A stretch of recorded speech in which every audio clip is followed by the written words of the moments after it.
No, but it's something I still like. It's an overwhelming feeling. I just can't believe it. You know, I grew up listening to him my entire life, and for him to give me that nod, it's like, wow, I know I'm doing the right thing. You know, it was just one of those moments last year that I had to just sit down and take a step back and say, okay, cool, like I'm living my dream, and things like that can actually like happen. So I'm super excited about it, and see what happens next.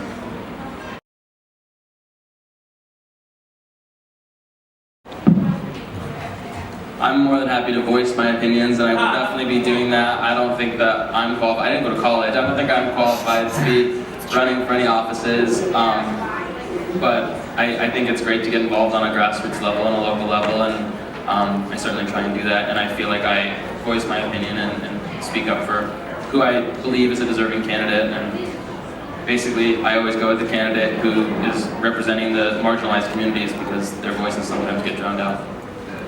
For sure, I definitely agree. And using like our social media platforms to express our opinions and support like the people who are actually saying something that's positive, you know, that can really affect the community and make change. I mean, for me, it's super important. With a lot of like the Olympic athletes in our Olympic delegation, they kind of almost tell us not to do that. They're like, you know, like, stay out of politics, stay out of this. Like, they almost want you to just be very likable and agreeable and kind of like not upset anybody, and that's great, but it's just definitely not me. So I'm pretty outspoken about like my political beliefs. I feel like I partner with brands that see eye to eye with me, and as a gay man I want brands that embrace that fact about me and aren't trying to like hide it or tone it down or anything. And I love engaging with my fans and friends, with my friends. Yeah.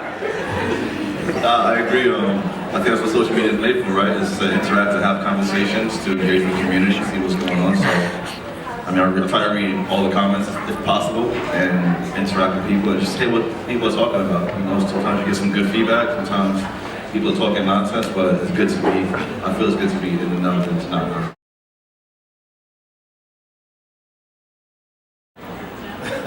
You got it. Mental toughness. You know, being able to adapt to any situation, especially for me when I'm riding my bicycle through New York City or anywhere around the world. Things are always changing and always evolving, and be able to adapt to your environment, analyze the situation, and proceed forward. I think that's what I lean on the most. Yeah, I think adaptability is super important. One of my events, Slopestyle, is completely different. Every course you show up to is unique, and you have to be able to adapt to the features, adapt to the course, adapt to the weather, the conditions. And so I think that adaptability is huge, and also just having a great support system, good friends, amazing fans, having people that have your back really makes it a lot easier when you're in the face of adversity.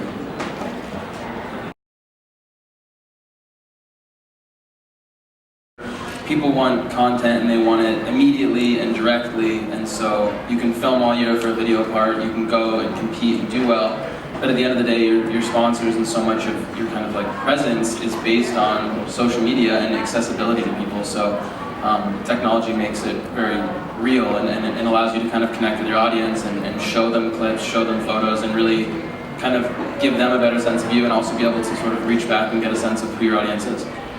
Speaking of are you going to the conventions coming up? There's one next week in DC and one a month in Rochester. I don't have plans to be at either of those. I don't think, unfortunately. I was just at their gala in LA, and I'll be at the one here. I can't remember when it is, in a few months. I don't know.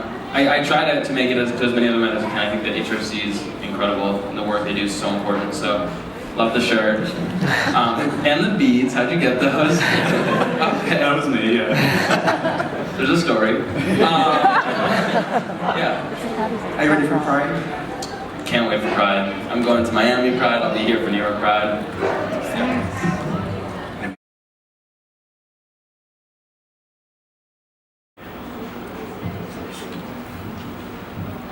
It's hard. I mean, sometimes you can. I've definitely succumbed to just being in my own head and not being able to kind of drown out the pressures, and that is hard. I think that when you're doing well in your sport, it's really easy to use that momentum and continue it, and what's really difficult is when you're not doing well to kind of get over a bad result, get over a bad performance, and rise above that and pick yourself back up. And I think that that's the mental toughness and the adaptability and the amazing support system. That's when all of that kind of comes into play. But for me, I think that it's just trying to stay as present as I can, and there might be other obligations and media stuff and things that are kind of distracting, and maybe you did have a bad performance, but as much as you kind of like want to think about those things and want to dwell on those things and like want to get ahead of yourself, the only way to really perform is to just stay in the present and just be there with it and know that you've worked hard and let the rest kind of come as it goes.